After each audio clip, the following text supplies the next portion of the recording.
Jornal Nacional.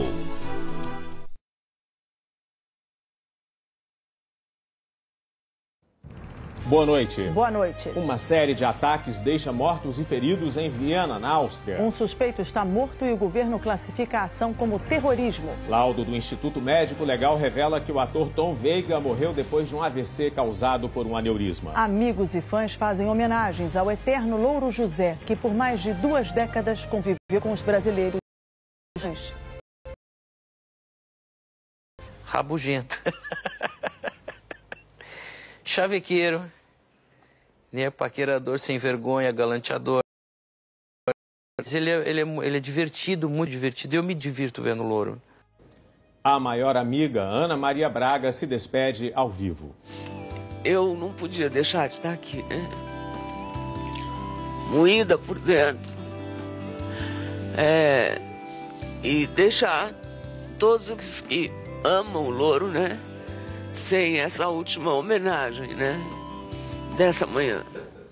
Evangélicos fazem a Marcha para Jesus de carro por causa da pandemia. O Jornal Nacional traz uma série de reportagens sobre o Pix, o novo sistema de pagamento instantâneo criado pelo Banco Central. Equipes de resgate na Turquia salvam 2 meninas quase 3 dias depois do terremoto. Na véspera da eleição presidencial americana, Donald Trump e Joe Biden apostam nos estados considerados decisivos. Nossos repórteres explicam o sistema eleitoral americano, tão diferente do nosso. E trazem as últimas pesquisas de intenção de voto. Agora, no Jornal Nacional.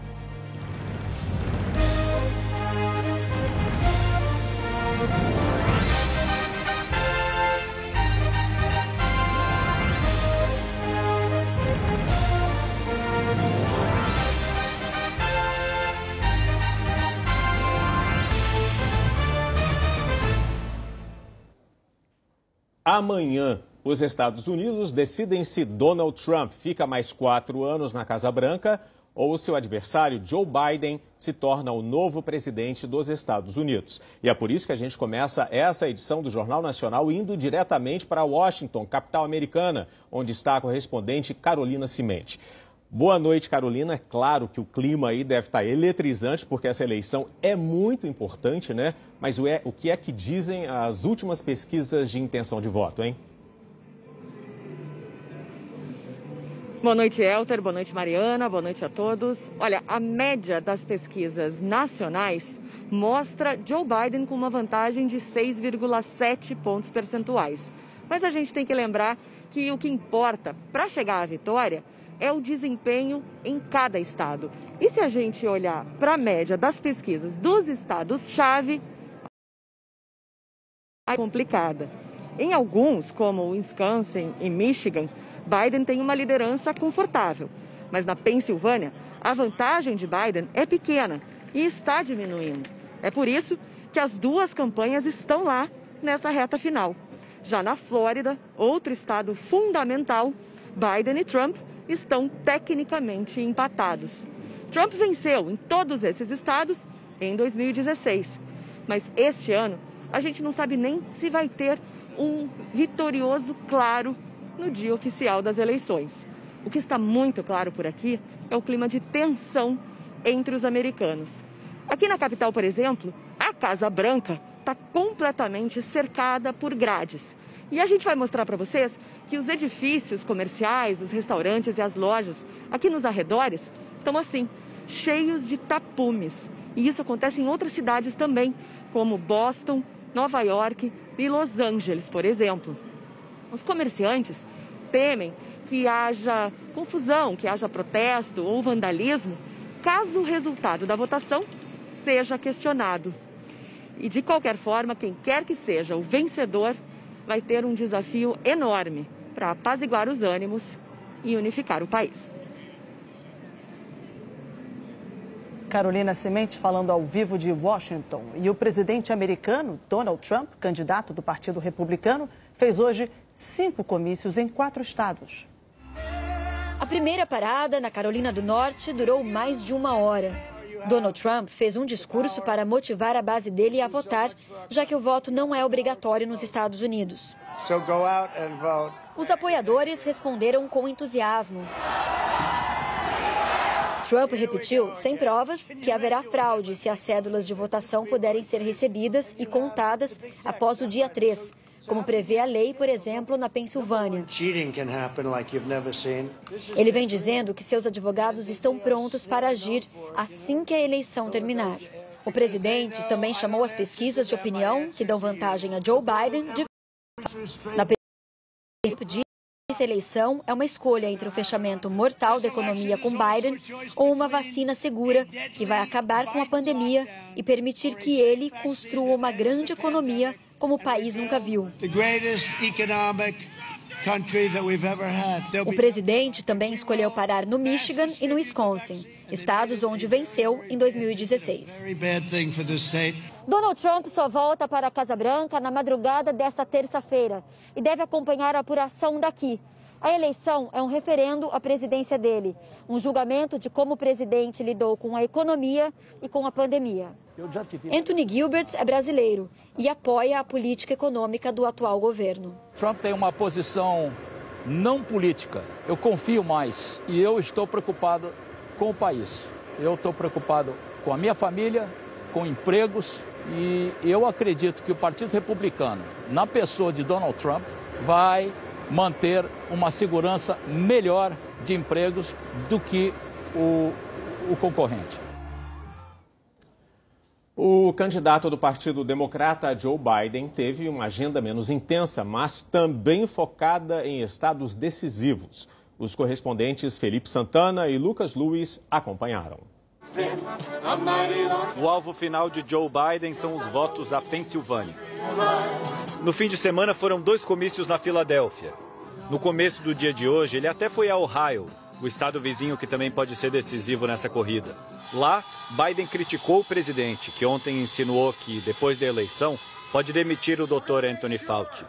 Fauci é o principal epidemiologista do país, uma das maiores autoridades de saúde envolvidas no combate ao novo coronavírus. Tenho uma ideia melhor. Votem em mim. Eu vou contratar o Dr. Fauci e nós vamos demitir Donald Trump, afirmou Biden. Mas logo depois, o candidato democrata voltou para a Pensilvânia para participar de 3 eventos. Um deles foi um encontro com líderes comunitários negros. Biden já tem o apoio da maioria desse eleitorado. O que ele precisa agora é que o povo saia de casa e vote. A candidata a vice na chapa de Biden, Kamala Harris, também rodou o estado. Daqui a pouco eles fecham a turnê com 2 shows. Kamala com o cantor John Legend e Biden com Lady Gaga. Aqui na Pensilvânia, menos gente votou antecipadamente do que em outros estados. Mesmo na véspera, a gente consegue perceber que as filas por aqui são muito mais curtas do que a gente vê em outros lugares do país. Por isso, essa campanha de Joe Biden no minuto final pode fazer efeito, porque aqui na Pensilvânia, amanhã é o que vale. Esse eleitor diz que demorou para receber a cédula que pediu pelo correio e que é a primeira vez que vota antecipadamente. Um grupo de caixas de correio dançou pelas ruas da Filadélfia para que ninguém esqueça de depositar seu voto. E com o voto depositado, esse senhor resumiu: se você quer mudança, tem que votar. Como a gente viu, os 2 candidatos concentraram as campanhas em poucos estados decisivos nessa reta final. É que no sistema eleitoral americano não importa ganhar entre os eleitores, mas sim no colégio eleitoral. Luiz Fernando Silva Pinto. No dia 14 de dezembro, 538 pessoas vão eleger o próximo presidente dos Estados Unidos. Mas a eleição não é amanhã? Mais ou menos. Na votação, que já acontece há mais de um mês e que acaba nessa terça-feira, os eleitores até marcam na cédula o nome do candidato que querem para presidente. Mas, na realidade, escolhem quem serão aquelas 538 pessoas, chamadas de delegados, que formam o colégio eleitoral. Funciona assim. Cada estado tem um número pré-determinado de delegados. A Califórnia é o que tem mais, seguido de Texas, Flórida e Nova York. Cada um dos 50 estados americanos conta os votos dos eleitores, que se traduzem na alocação de delegados. E o candidato só chega à presidência se conseguir, no mínimo, 270 dos 538 delegados. A maioria simples. A Constituição americana criou esse sistema de votação indireta em 1787, quando nenhum país no mundo elegia o chefe do Poder Executivo por eleição direta. Mais de 230 anos depois, os apoiadores do Colégio Eleitoral afirmam que ele é justo porque permite que os estados pequenos tenham voz. Mas os críticos afirmam que o sistema, da forma como funciona hoje, é antidemocrático. Porque ele permite que um candidato receba a maioria do voto popular e, mesmo assim, perca a eleição. Já aconteceu 5 vezes na história do país. Isso só é possível porque em 48 dos 50 estados americanos, o candidato que tem mais votos recebe todos os delegados daquele estado. Em 2016, Donald Trump venceu no Michigan com uma vantagem minúscula sobre Hillary Clinton e levou todos os 16 delegados do estado. É como se os mais de 2 milhões de eleitores do Michigan que votaram em Hillary tivessem sido ignorados.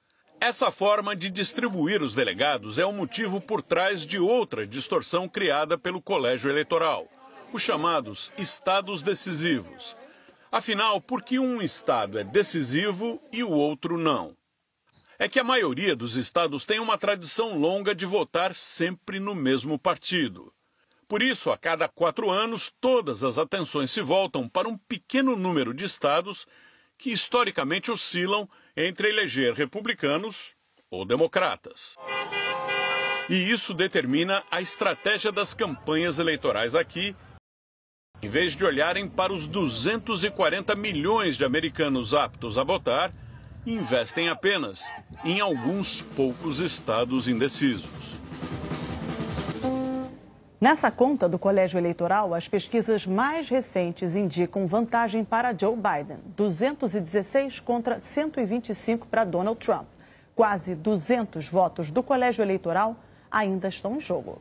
É isso, e exatamente esses 200 votos, que podem mudar o destino da eleição americana, e por isso os dois partidos têm um interesse especial na Flórida. Isso porque, como você acabou de ver aqui no Jornal Nacional, quem vence no estado, quem vence na Flórida, conquista 29 delegados. A reportagem é de Ismar Madeira e Alex Carvalho. Aqui o sonho americano tem sotaque estrangeiro. Os latinos são 20% do eleitorado na Flórida e boa parte vota em Donald Trump. Mas Mayra diz que neste ano pode ser diferente. O cubano está mudando de voto. A Flórida é tradicionalmente mais conservadora. Os republicanos têm a maioria dos votos nas regiões menos populosas ao norte e em parte do sul. Outra parte da região sul, a mais populosa do estado, onde fica Miami, é predominantemente democrata. O fiel da balança está bem no meio. A região tem mais de 25% dos eleitores do estado e está dividida entre republicanos e democratas. É onde ficam as maiores comunidades de idosos, que são 1/4 do eleitorado. Em 2016, votaram em peso em Donald Trump e neste ano podem mudar de voto por causa da forma como o presidente lida com a pandemia. Não é à toa que em toda a eleição os olhos se voltam para cá. Desde 1964, os candidatos que venceram aqui se tornaram presidentes. A única exceção foi Bill Clinton em 1992. E além de ser decisiva, a Flórida coleciona momentos de tensão. Nos últimos anos, a diferença entre os candidatos foi mínima, com o estado balançando entre um partido e outro. Mais de 60% dos eleitores registrados no estado votaram antecipadamente, a maioria democrata. Estes americanos, filhos de brasileiros, dizem que os jovens estão mais mobilizados. Eu vejo muita gente que em 2016 não votou e esse ano está indo nos polls votar. 6 países europeus estão voltando a adotar medidas restritivas, como toque de recolher, fechamento do comércio, para conter o aumento dos casos de Covid. O primeiro-ministro britânico tinha chamado o bloqueio nacional de último recurso, uma opção nuclear atômica. E hoje Boris Johnson soltou a bomba no parlamento. Pediu a aprovação de um novo bloqueio nacional a partir de quinta-feira.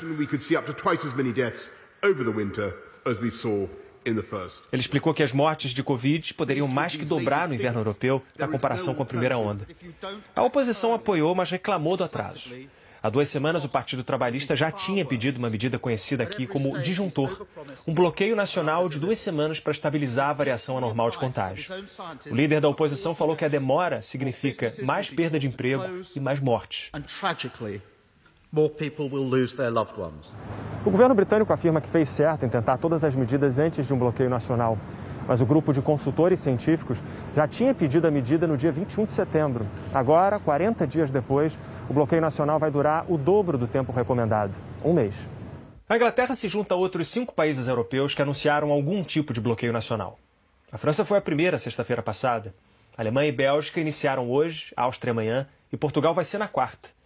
Os bloqueios são menos rígidos do que no primeiro semestre. Todos os 6 países pedem para quem puder trabalhar de casa. E a atividade física é permitida. Os estabelecimentos de ensino continuam abertos, só que a França determinou videoconferência para as universidades. A Bélgica também, e ampliou o ensino à distância para metade dos alunos de escolas. O governo belga esticou ainda as férias escolares para o dia 15. Portugal foi o único desses 6 países europeus que manteve bares e restaurantes abertos, mas com mesa para no máximo 6 moradores de uma mesma casa. Os outros governos mandaram fechar todas as lojas e serviços não essenciais, mas podem funcionar por entrega. Os 6 países toleram encontros fora de casa, com limite de pessoas. Mas a maioria exige que as reuniões sejam em lugar aberto e com moradores de até poucas casas diferentes. A primeira-ministra alemã declarou que a luz no fim do túnel ainda está distante. Angela Merkel lembrou que são mais 4 meses de frio pela frente. Ela entende a frustração geral, mas deixou claro que ninguém criou o novo coronavírus. Foi um evento natural. Merkel fez doutorado em fisicoquímica e disse que houve a ciência. Se todo mundo seguir as regras, dezembro vai ser suportável. O Natal seria limitado pela Covid-19, mas não precisa ser um Natal de solidão. Agora vamos ver como está a situação da pandemia aqui no Brasil. O Fábio Turci, em São Paulo, tem os números atualizados pelo consórcio de veículos de imprensa. Boa noite, Turci. Boa noite, Elter, Mariana, boa noite para todos. Nas últimas 24 horas, o Brasil registrou 168 mortes por Covid e, desde o início da pandemia, 160.272 brasileiros morreram vítimas da doença. De ontem para hoje foram confirmados 8.563 novos casos e o número total de infectados desde que a pandemia começou chegou a 5.553.378. Como a gente sempre lembra, nos feriados e fins de semana, o número de registros diminui por causa do esquema de plantão nos hospitais e laboratórios. Parte dos casos acaba sendo registrada só nos dias seguintes. E por isso é importante observarmos a média móvel. Quando se calcula a média durante 7 dias, essas distorções desaparecem. Hoje, a média móvel de mortes está em 403 por dia. E esse número é 26% menor em relação ao de 2 semanas atrás. É o segundo dia seguido de queda após 6 dias de estabilidade na média diária de mortes. Agora a gente observa o comportamento da média móvel de casos. São 20.261 novos registros por dia e isso dá 11% a menos quando a gente compara com a média de casos de 2 semanas atrás. E esse dado indica estabilidade. Olhando agora estado por estado no mapa, a gente vê que apenas um está com aumento na média móvel de mortes. É Santa Catarina, com alta de 38%. É o 4º dia seguido em que a média de mortes no estado aumenta. Em 10 estados, a média móvel de mortes está em estabilidade, ou seja, não aumentou nem diminuiu muito. São esses que aparecem em amarelo no mapa: Amapá, Amazonas, Pará, Maranhão, Piauí, Sergipe, Bahia, Mato Grosso do Sul, Espírito Santo e Rio de Janeiro. E agora em azul, o Distrito Federal e 15 estados que registram queda na média móvel de mortes. O Acre, que volta a registrar queda depois de 10 dias com um aumento ou estabilidade nas mortes. Rondônia, Roraima, Tocantins, Ceará, que estava com a média de mortes subindo. Rio Grande do Norte, Paraíba, Pernambuco, que estava em estabilidade. Alagoas, Goiás, Mato Grosso, Minas Gerais, São Paulo, Paraná e Rio Grande do Sul, que volta a registrar queda na média de mortes após 14 dias. As maiores quedas foram registradas em Roraima e no Rio Grande do Norte. Os números e os gráficos do seu estado estão em g1.com.br/coronavírus. Elter, Mariana. Obrigada, Turci. E o ministro da Saúde, Eduardo Pazuello, segue internado no Hospital das Forças Armadas em Brasília. Segundo a assessoria do Ministério, ele está bem, sem febre ou falta de ar e vai continuar monitorado pela equipe médica do hospital. Pazuello foi diagnosticado com Covid há 12 dias. O presidente da Câmara, Rodrigo Maia, comentou hoje a reabertura de investigações contra ele sobre supostos pagamentos feitos pela empreiteira OAS. Autorizado pelo ministro Edson Fachin, do Supremo Tribunal Federal, o caso foi reaberto a pedido do Procurador-Geral da República, Augusto Aras. Com isso, 2 investigações foram unificadas e terão prosseguimento. A informação foi revelada pelo jornal O Globo. Uma das investigações havia sido arquivada a pedido da ex-procuradora Raquel Dodge. A Polícia Federal havia concluído a segunda investigação, mas Dodge deixou a decisão sobre a continuidade para Aras. Hoje, em uma live do jornal Valor Econômico, Rodrigo Maia disse confiar na imparcialidade de Aras e no arquivamento do caso. O procurador tem sido uma pessoa correta e eu espero que assim ele mantenha o trabalho dele, né? Que não pareça que nesse caso ou qualquer outro caso possa ter uma interferência dele por pressão de algum outro poder em relação a qualquer assunto que seja. Seria muito grave, seria muito ruim, né? E como eu acredito nas instituições democráticas, acredito no judiciário, sei que rapidamente esse reinquérito aberto quase 1 ano e meio depois do seu encerramento, certamente ele voltará a ser arquivado no prazo mínimo necessário para a sua reavaliação pedida pelo Procurador-Geral da República. O presidente do Senado, Davi Alcolumbre, marcou para quarta-feira a análise do veto do presidente Jair Bolsonaro à prorrogação da desoneração da folha de pagamento. A decisão afeta os setores que mais empregam no país. Empresas de 17 setores estratégicos que geram mais de 6 milhões de empregos diretos serão afetadas. Com a desoneração, elas substituem a contribuição previdenciária de 20% sobre a folha de pagamento por uma taxa que varia de 1 a 4,5% da receita bruta. A medida reduz o custo da contratação e manutenção de funcionários. E se o faturamento da empresa crescer, aumenta também o valor recolhido de imposto para o governo. A desoneração da folha de pagamento termina em dezembro. Deputados e senadores aprovaram prorrogar a medida por mais 1 ano, para evitar mais demissões durante a crise. O presidente Jair Bolsonaro vetou. Líderes da maioria dos partidos fizeram um acordo para derrubar o veto no Congresso. O governo conseguiu adiar a votação do veto várias vezes. Partidos que defendem a desoneração reclamam da falta de empenho do Palácio do Planalto para garantir a votação esta semana. Estamos na expectativa que o governo realmente oriente os seus parlamentares da sua base a darem comparecimento na sessão e que, logicamente, possamos derrubar esse veto que não é contra o governo, é a favor do povo brasileiro, é a favor do trabalho e do emprego. O líder do governo no Congresso disse que vai reunir a base para discutir o acordo, que envolve também assuntos de interesse do Planalto. A liderança do governo vai promover uma reunião amanhã às 15 horas para discutir todos os temas que compõem a sessão do Congresso.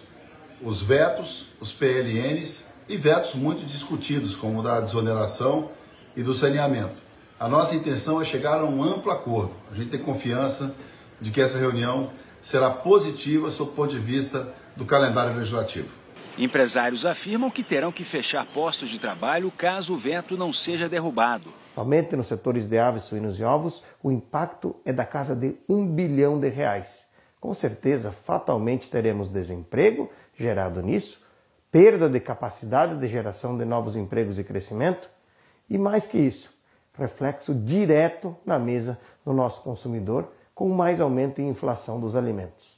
Eles afirmam que não há como arcar com o aumento da carga tributária diante das dificuldades econômicas agravadas pela pandemia. A construção civil em 2020, apesar de todas as dificuldades da crise sanitária, ela tem conseguido manter os seus postos de trabalho e, mais do que isso, gerou novos postos de trabalho ao longo deste período. Queremos continuar contratando, queremos continuar produzindo com pessoas, não com máquinas. É por isso o nosso apelo para que o Congresso Nacional rapidamente vote esse veto e a gente volte à normalidade de contratação de muitos trabalhadores que tanto precisam nesta hora tão difícil. A seguir, o sistema de pagamento instantâneo criado pelo Banco Central. Como o Pix promete revolucionar a relação com o dinheiro.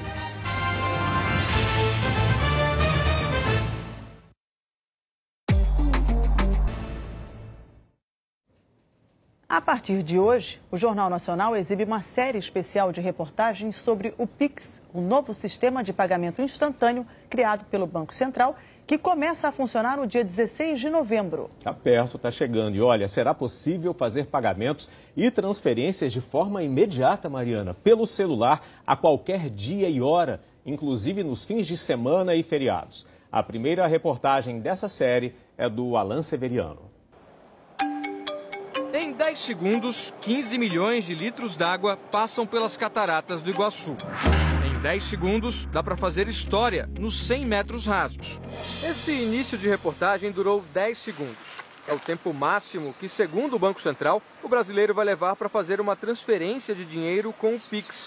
O sistema de pagamento instantâneo foi criado com a promessa de ser uma revolução na forma como a gente lida com dinheiro.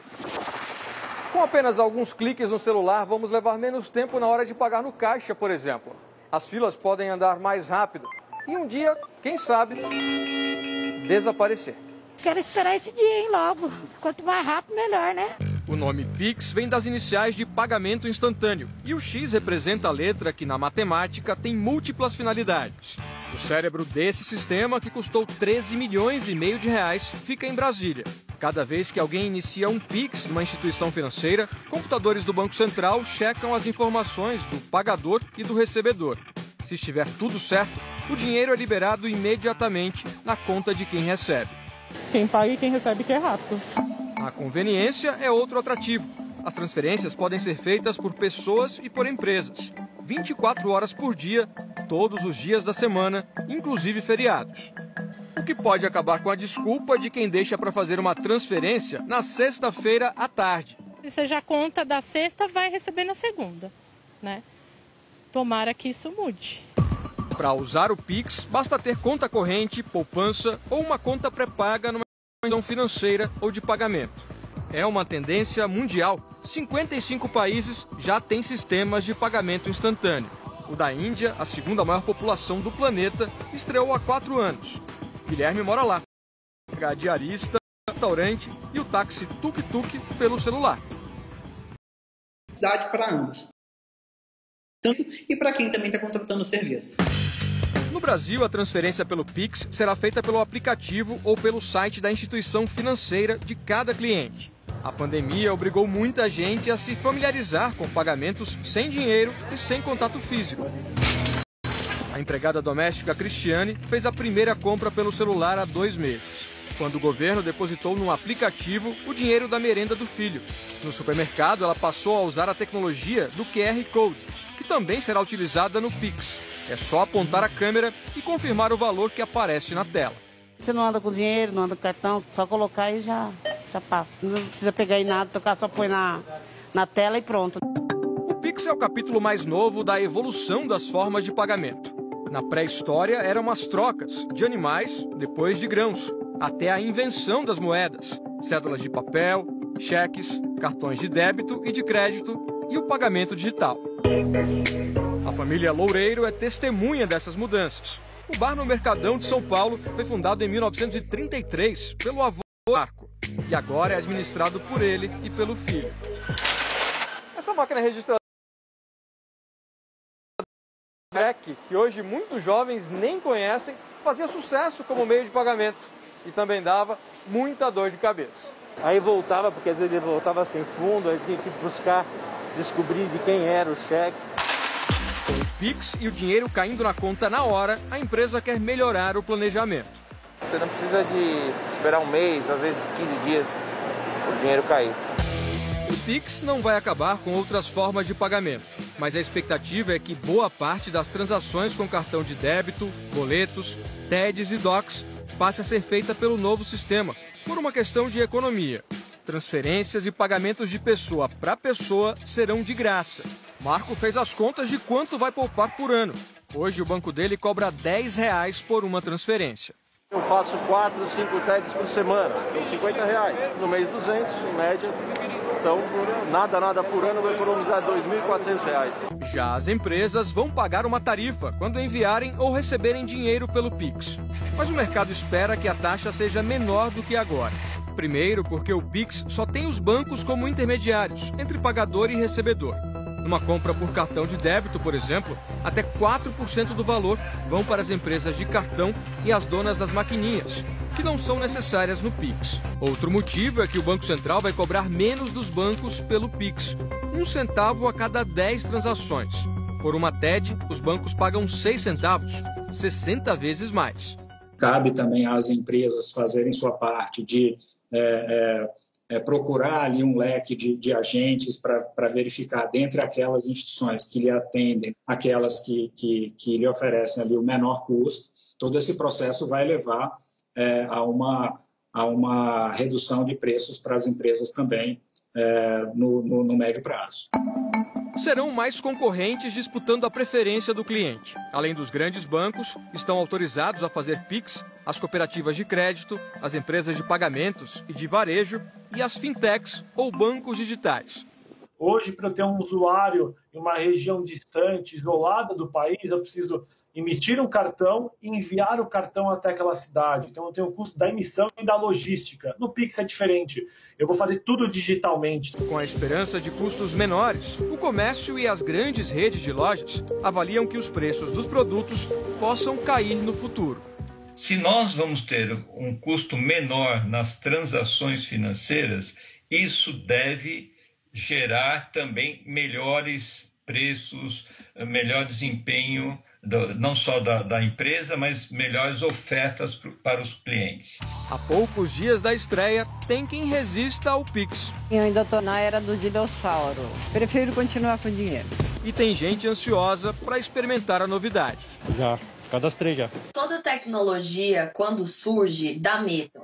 Foi assim com cartão de crédito, foi assim com cartão de débito, com as contas digitais.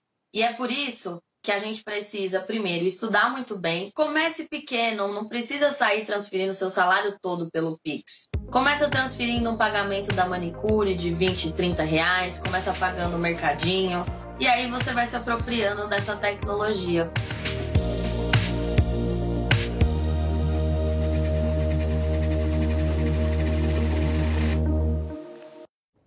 Amanhã tem a segunda reportagem da série com alguns exemplos práticos do uso do Pix, na hora de pagar um táxi, na hora de dividir uma conta entre amigos.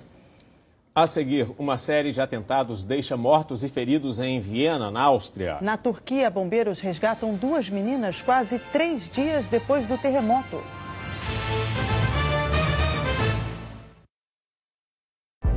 Giovanni pode ter uma prova de que, no passado, Camila armou para ele ser preso. Giovanni,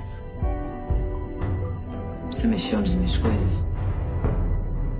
E chega o dia do casamento de Fedora e Leozinho, que conseguiu enganar todo mundo até agora.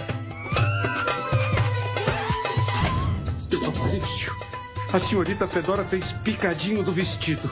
Foi perda total. Graças a Deus, minha filha tomou juízo. Peraí, a Fifi rasgou o vestido? Ela não quer mais casar? Esse casamento tem que acontecer! Amanhã, haja coração. Hoje. Homens armados atacaram o centro de Viena, a capital da Áustria, agora à noite. Até o momento, segundo a polícia austríaca, 2 pessoas morreram e 15 ficaram feridas. Gritos e disparos. Essa imagem mostra um homem atirando num rapaz. Ele saiu de quadro e, de repente, ao perceber novamente. Cenas de terror se repetiram em outros locais no centro da capital austríaca. A polícia atingiu um suspeito que morreu. 4 teriam sido presos. Não está claro se outros fugiram. As forças de segurança montaram uma grande operação e isolaram a área central da cidade. A polícia pediu para as pessoas ficarem em casa e não usarem transporte público. O ministro do Interior, Karl Nehammer, falou em ataque terrorista. Foi por volta das 8 da noite, horário local, um dia antes de o toque de recolher entrar em vigor na Áustria, exatamente nesse mesmo horário. Tiros foram disparados perto de uma sinagoga. O rabino conta que da janela viu os atiradores abrindo fogo em pessoas que estavam nos bares e restaurantes próximos. O chefe da comunidade judaica da Áustria disse que não está claro se a sinagoga foi o alvo, porque ela estava fechada naquele momento. Em 1981, 2 palestinos mataram 2 pessoas e deixaram 18 feridas num ataque nessa mesma sinagoga. Em agosto, a polícia prendeu um refugiado sírio de 31 anos, suspeito de tentar atacar um líder judaico na segunda maior cidade do país, Graz. Esta brasileira, que não quis se identificar, falou do medo de novos ataques. O governo nos pediu para não sair de lugar nenhum e por isso o próprio hotel já ofereceu até para a gente aqui dormir no hotel, porque eles não querem realmente que ninguém saia na rua, porque ainda existem terroristas que estão soltos e armados. Líderes europeus imediatamente reagiram e manifestaram solidariedade. A presidente da Comissão Europeia, Ursula von der Leyen, se disse chocada e triste, mas avisou: somos mais fortes do que o ódio e o terror. O presidente francês Emmanuel Macron afirmou que os inimigos precisam saber com quem estão lidando e repetiu: não. O governo da França voltou a ser alvo hoje de protestos em países de maioria muçulmana, mas o presidente francês reafirmou a defesa da liberdade de expressão. Milhares de manifestantes foram às ruas em frente às embaixadas da França em Bangladesh e na Indonésia. Eles acusam o presidente Emmanuel Macron de insultar a religião islâmica. Na França, escolas fizeram homenagens ao professor assassinado mês passado depois de mostrar charges do profeta Maomé. Macron disse aos estudantes que a ideia do terrorismo é produzir ódio. Líderes muçulmanos na França condenaram ataques terroristas como o que matou 3 pessoas numa igreja em Nice na semana passada, incluindo uma brasileira, e acusaram os terroristas de tentar manipular os muçulmanos para promover a violência.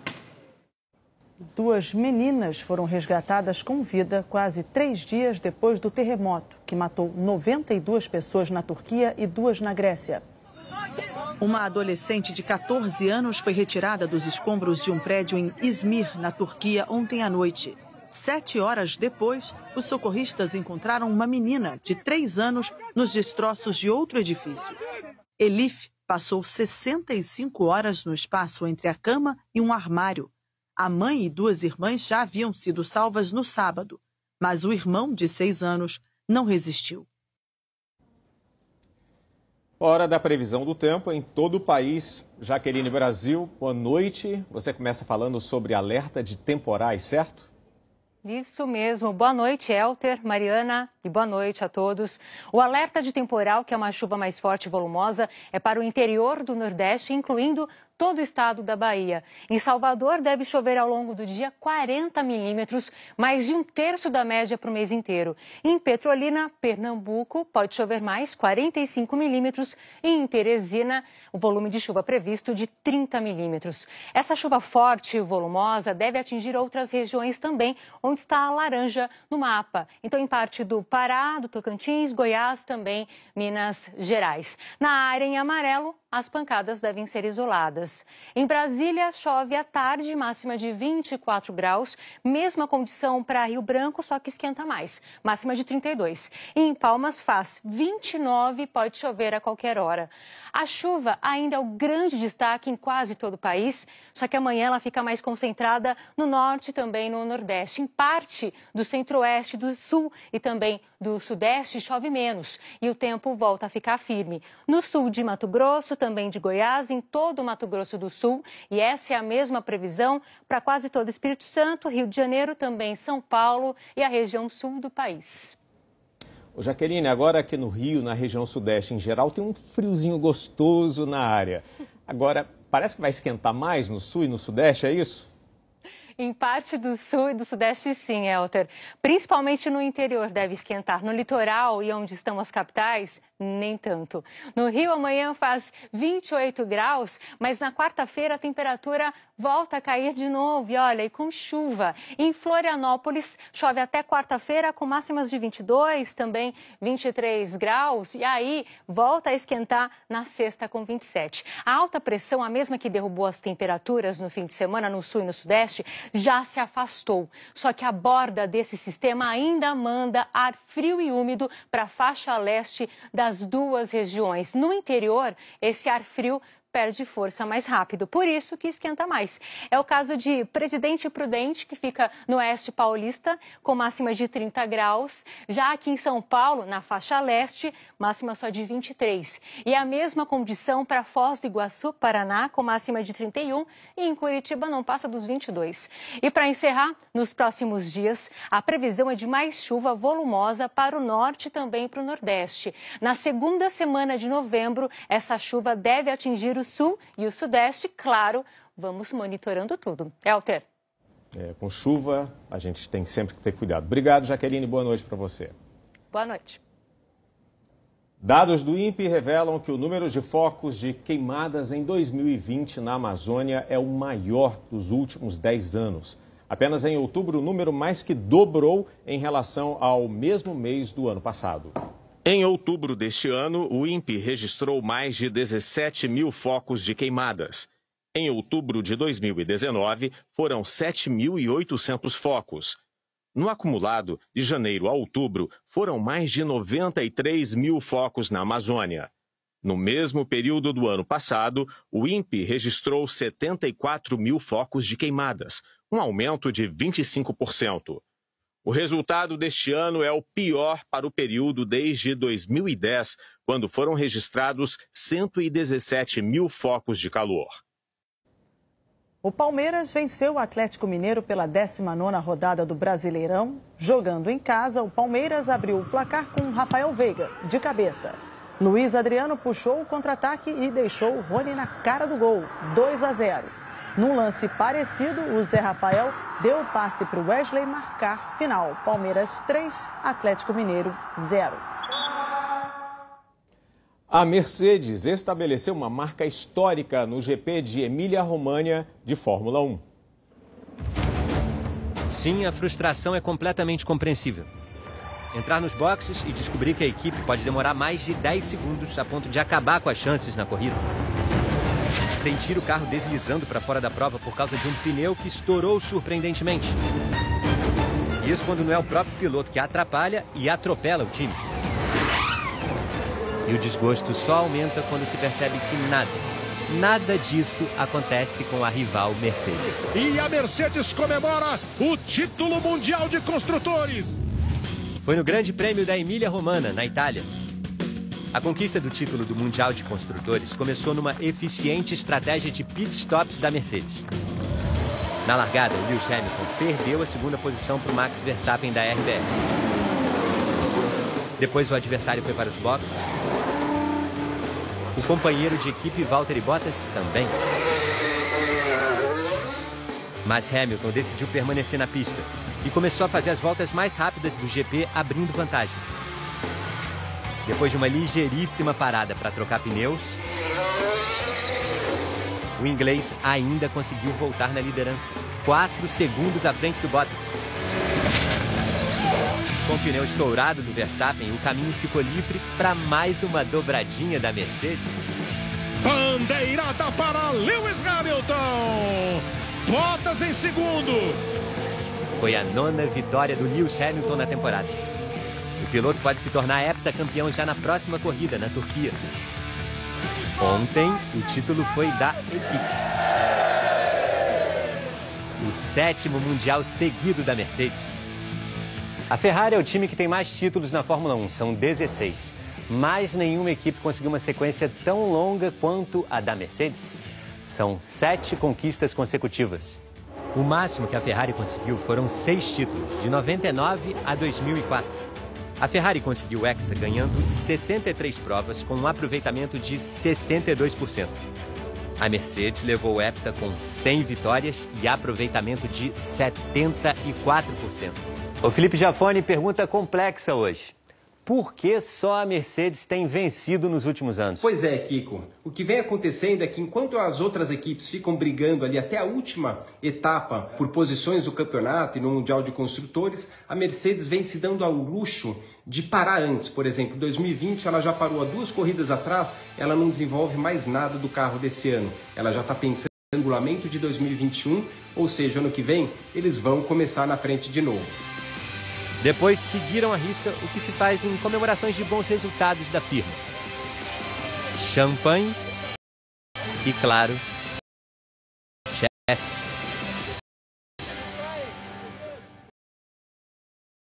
Marcha para Jesus de carro por causa da pandemia. Amigos e fãs homenageiam o Louro.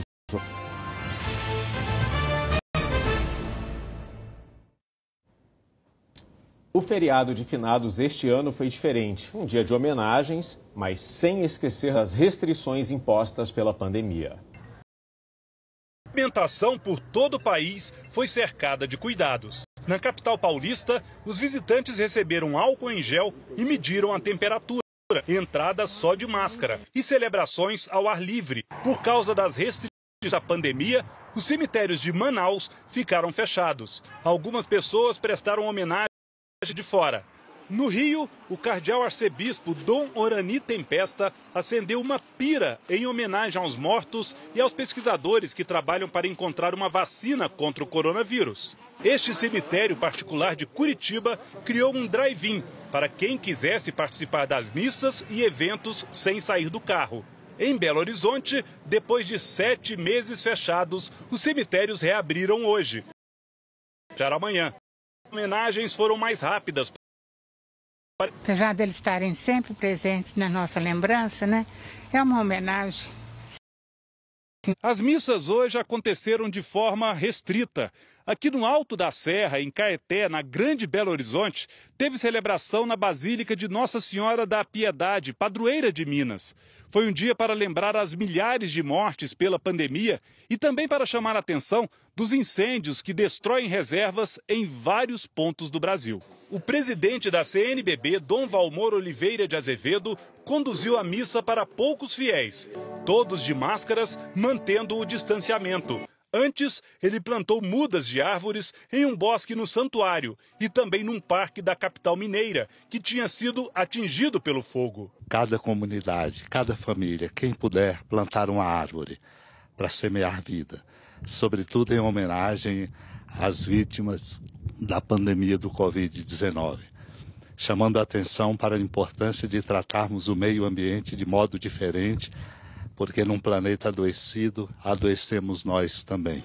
A Silvana perdeu o marido há 3 meses para a Covid.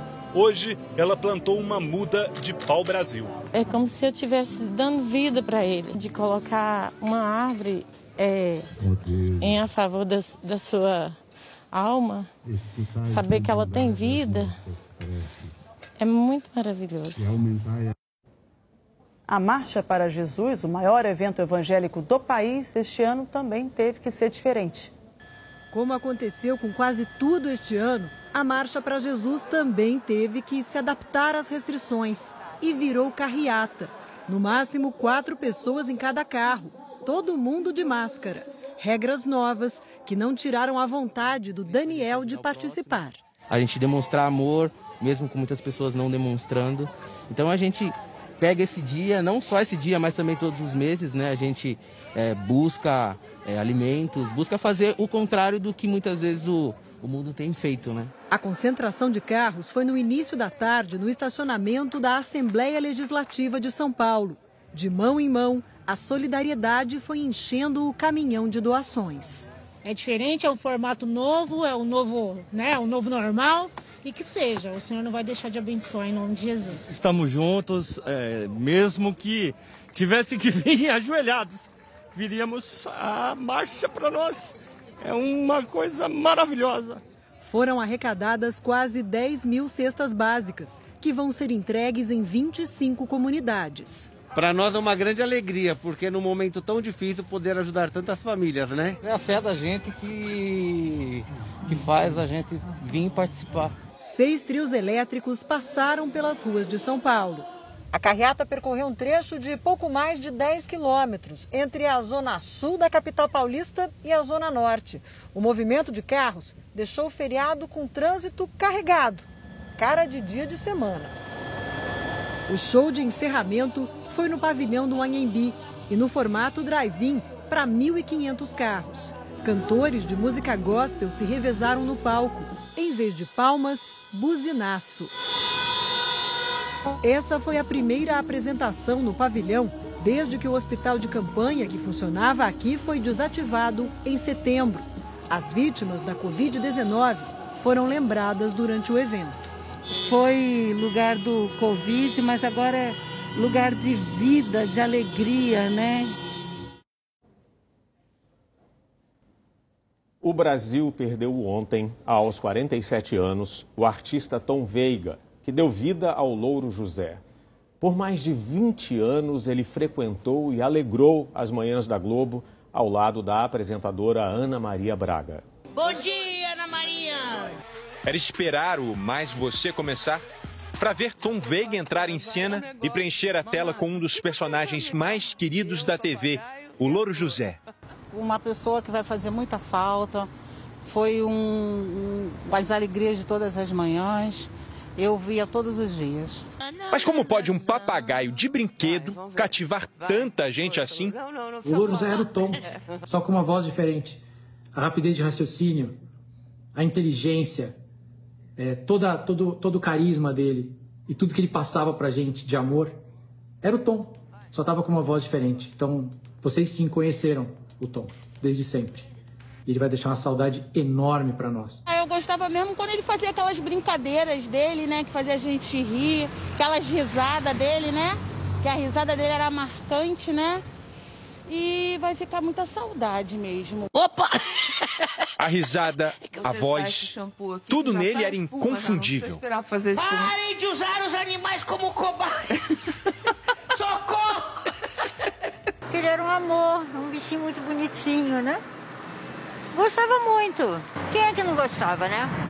Ele era realmente um cara incrível, um cara muito bom, um cara de um senso de humor incrível e muito simples. Como espectadora, como quem tá em casa, eu sempre adorei ligar a televisão e escutar a voz do Louro. A voz do Louro. Escutar a voz dele era estar em casa. Descanse, Tom, descanse em paz. O que pouca gente sabe é que no começo, falar como papagaio machucava a garganta do Tom. Eu sei que você gostou, porque o cabelo dela tá igual o teu. E me dava problema, eu tinha muita dor de garganta, eu forçava muito.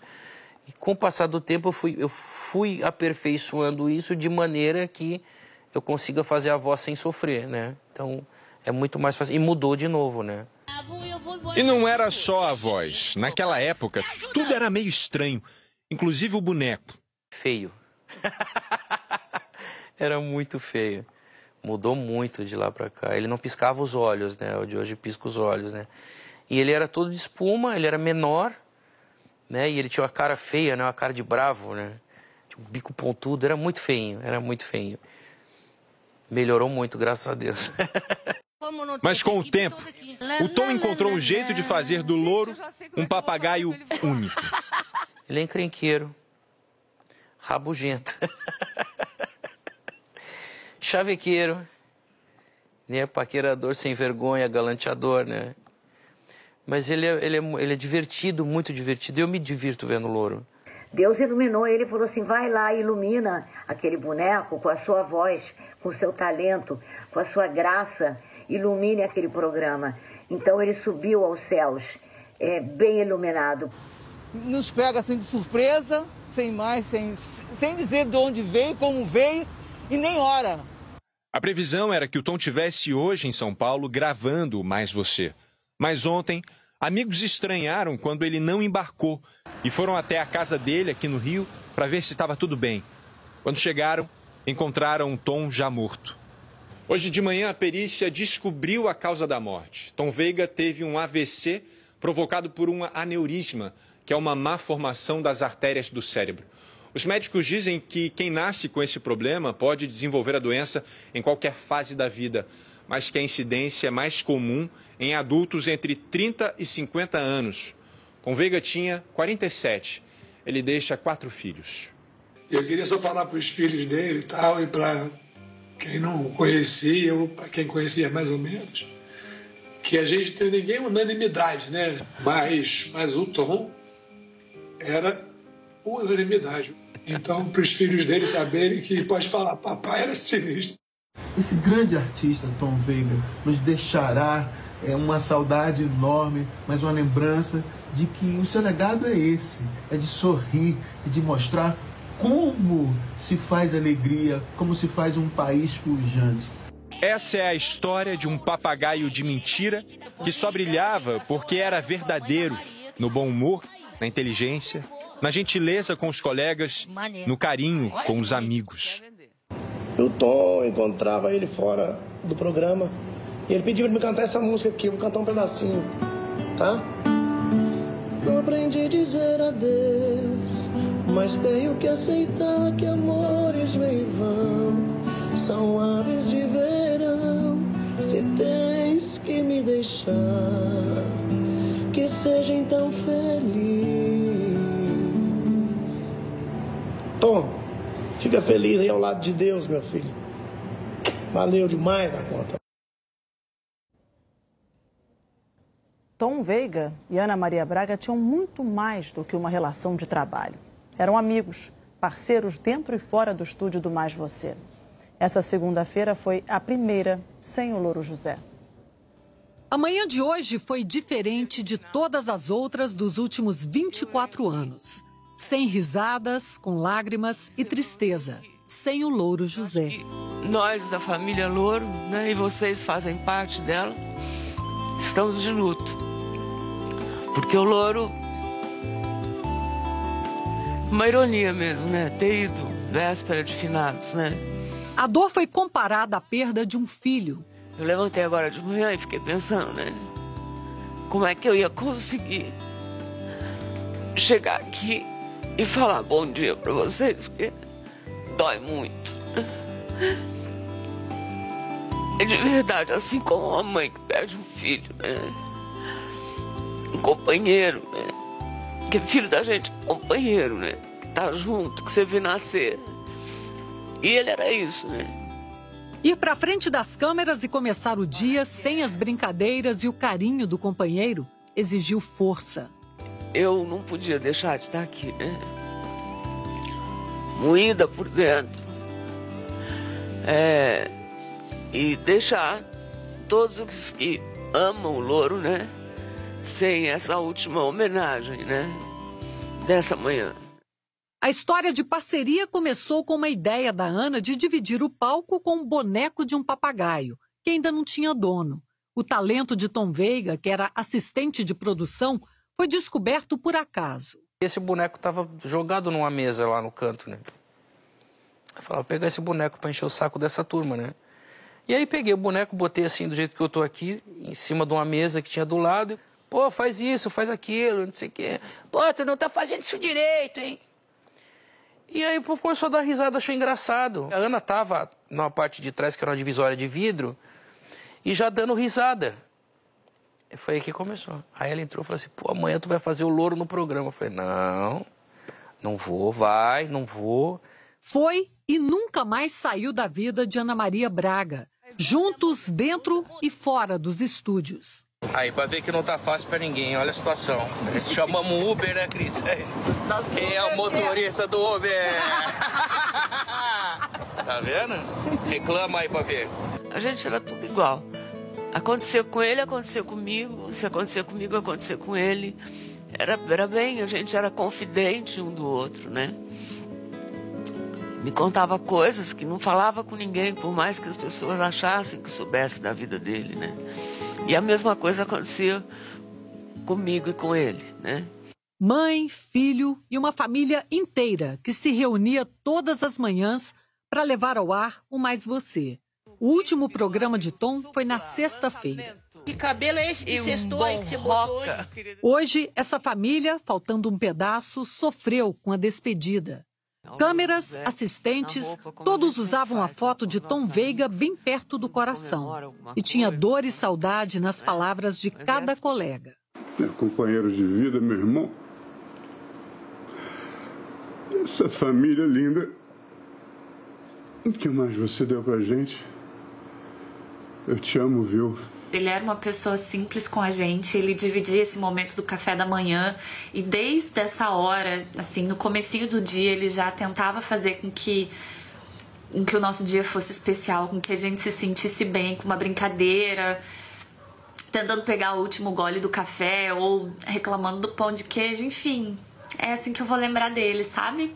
Eu vou levar você, Tom, no meu coração como uma pessoa generosa, cara, gente boa, alto astral, positivo, incrível, um profissional maravilhoso. Foi daqui dessa bancada no estúdio do Mais Você no Rio que Tom Veiga deu vida ao Louro José na maior parte do tempo dessa parceria com Ana Maria Braga. O ator ficava escondidinho aqui, atento a tudo, fazendo o papagaio brilhar e mesmo sem aparecer se tornou uma das grandes alegrias das manhãs de um país inteiro. Era daqui também que ele chamava a Ana inúmeras vezes de Ana Maria, um jeito carinhoso que deixa saudade. Ana Maria. Vai ser doído não comemorar mais o aniversário do amigo de todos, do amigo de sempre, do amigo que merecia todos os aplausos. Eu não tenho como agradecer vocês por isso. Juro. Eu vou passar o resto da minha vida agradecendo por esse dia, porque foi muito importante, juro.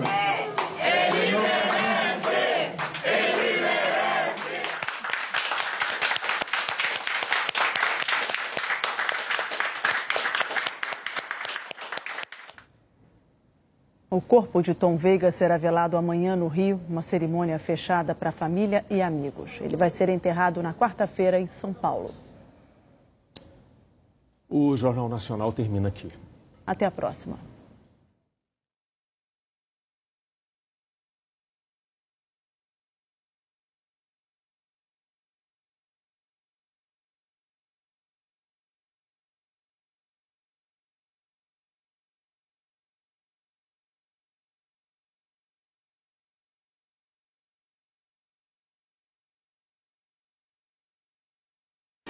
Jornal Nacional.